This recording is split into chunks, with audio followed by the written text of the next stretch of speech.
Mayroong halos 4,000 kinikilalang mga relihiyon sa mundo.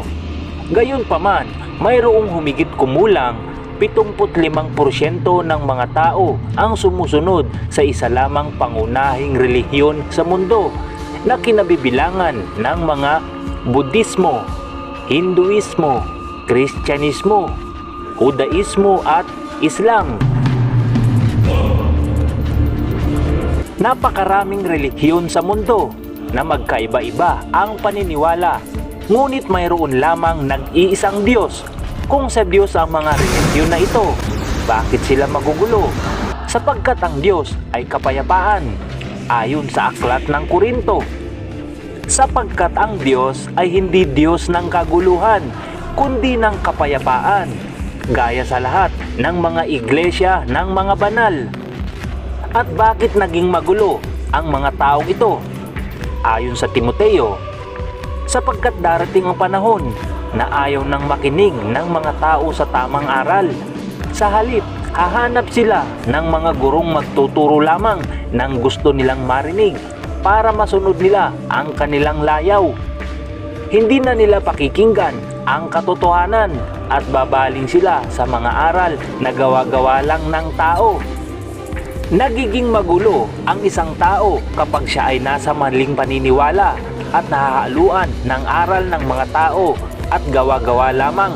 Gaya din naman ni Apostol Pablo noong una na sinasabi sa aklat ng Galacia. Sapagkat inyong nabalitaan ang aking pamumuhay ng nakaraang panahon sa relihiyon ng mga Hudyo, kung paanong aking iniusig na malabis at nilipol ang iglesia ng Diyos. At ako'y nangunguna sa relihiyon ng mga Hudyo nang higit kaysa marami sa aking mga kasinggulang, sa aking mga kababayan. Palibhasa'y totoong masikap ako sa mga salit-saling sabi ng aking mga magulang. May kinalaman nga ba talaga ang relihiyon sa mga nangyayaring kaguluhan sa mundo? At kaninong mga relihiyon ang nagkagulo-gulo?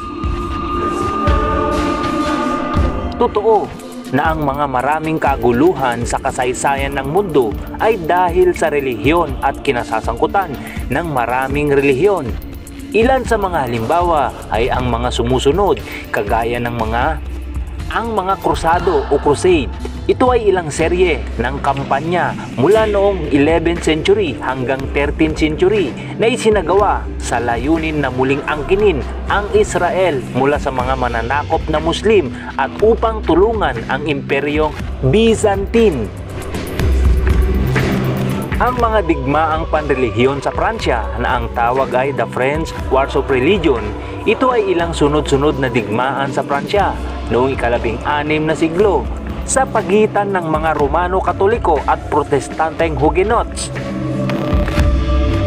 Ang 30 taon ng digmaan, ito ay isa pang digmaan sa pagitan ng mga Romano Katoliko at Protestante noong ika-17 siglo sa bansa na gayoy tinatawag na Germany.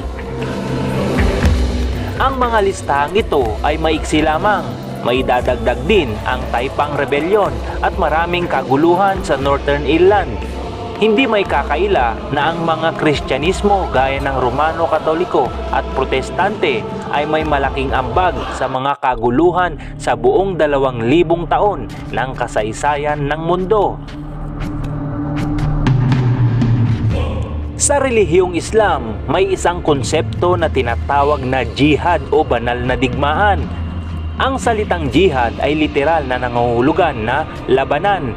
Ngunit ang konsepto ay laging ginagamit upang ilarawan ang pakikidigmaan upang palawakin at depensahan ang mga teritoryo ng Islam o Muslim.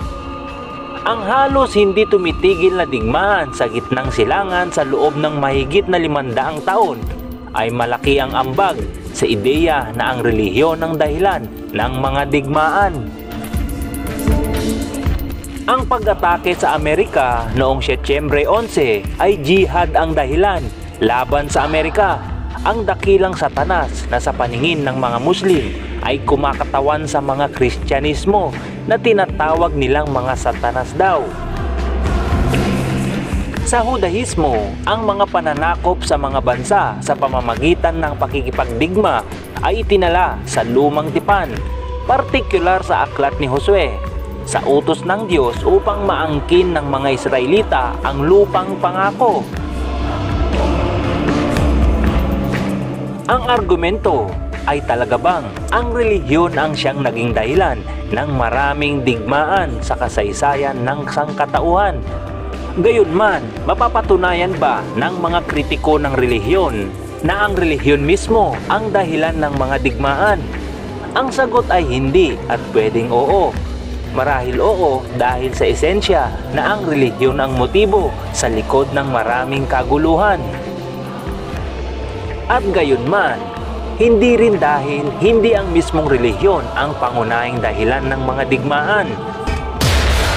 Upang patunayan ang argumentong ito, tingnan natin ang ika-20 siglo. Sa lahat ng aspeto, ang ika-20 siglo ang pinakamadugong siglo sa kasaysayan ng mundo. Dalawang digmaang pandaigdig ang naganap sa yugtong ito ng kasaysayan, mga digmaan na walang kinalaman ang relihiyon. Idagdag pa ang Holocaust o pagpatay ni Hitler ng milyong-milyong Hudyo at rebelyon ng mga komunista sa Russia, China, Hilagang Silangang Asya at Cuba ang naging dahilan ng kamatayan ng may 50 hanggang 70 milyong katao. May mga nagpapalagay na mahigit pa sa 100 milyon ang bilang ng mga namatay sa panahong ito. Ang pangunahing kadahilanan ng mga pagpatay at ng mga kaguluhang ito ay ideolohiya ng tao, hindi ang issue ng relihiyon. Madali nating mapapatunayan na mas maraming tao ang namamatay sa kasaysayan ng sangkatauhan dahil sa ideolohiya sa halip na dahil sa relihiyon. Itinuturo ng ideolohiya ng komunismo ang pagsupil sa ibang tao.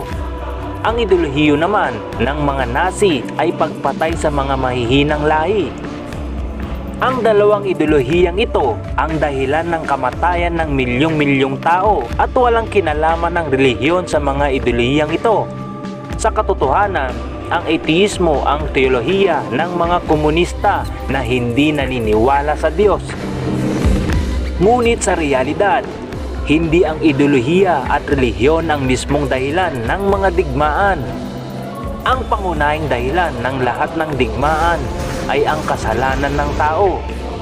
Tingnan natin ang sinasabi ng kasulatan patungkol dito. Ayon sa aklat ng Santiago 4:1-3 ay sinasabi ang ganito: Saan nagbubuhat ang mga pagbabaka at saan nagbubuhat ang mga pag-aaway sa inyo? Hindi baga nagbubuhat dito sa inyong mga kalayawan na bumabaka sa inyong mga sangkap? Kayo'y nangag-iimbot at kayo'y wala. Kayo'y nagsisipatay at kayo nangaiinggit at hindi maaaring kamtan. Kayo nangikikipag-away at nangakikipagbaka.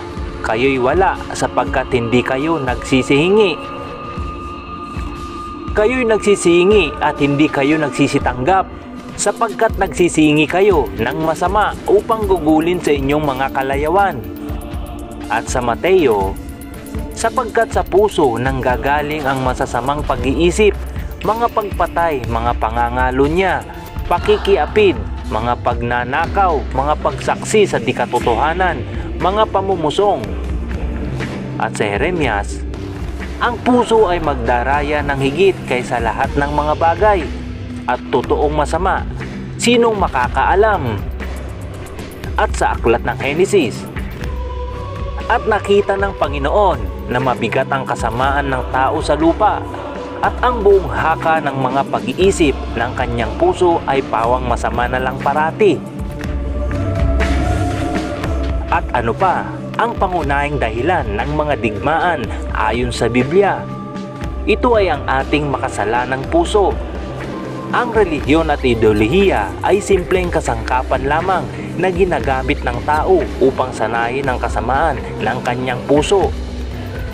Ang isipin, gaya ng mga sinasabi ng mga ateista na kaya nating lumikha ng isang mapayapang komunidad kung aalisin natin ang ating hindi praktikal na pangangailangan sa relihiyon, ay isang malaking pagkakamali sa pag-unawa sa kalikasan ng tao. Pinatunayan na sa kasaysayan ng mundo na kung aalisin natin ang relihiyon, tiyak na may papalit dito na isang paniniwala na hindi makabubuti sa tao. Ang totoo, ang tunay na relihiyon ang sumusupil sa kasalanan ng tao, at kung mawawala ito, tiyak na maghahari ng lubusan ang kasamaan at kasalanan sa mundo. Kahit pa maimpluwensya ng tunay na relihiyon, hindi natin matatamo ang kapayapaan sa ating kasalukuyang panahon. Walang araw na hindi nagkakaroon ng kaguluhan sa alinmang bahagi ng mundo. Ang tanging lunas sa digmaan ay ang prinsipe ng kapayapaan, si Hesukristo. Sa pagbabalik ni Jesus, gaya ng kanyang ipinangako, wawakasan niya ang kasalukuyang panahon at itatatag ang walang hanggang kapayapaan. At siya'y hahatol sa gitna ng mga bansa at sasaway sa maraming tao, at kanilang pupukpukin ang kanilang mga tabak upang maging mga susod, at ang kanilang mga sibat ay maging mga karit. Ang bansa ay hindi magtataas ng tabak laban sa bansa, o mag-aaral pa man sila ng pakikidigma.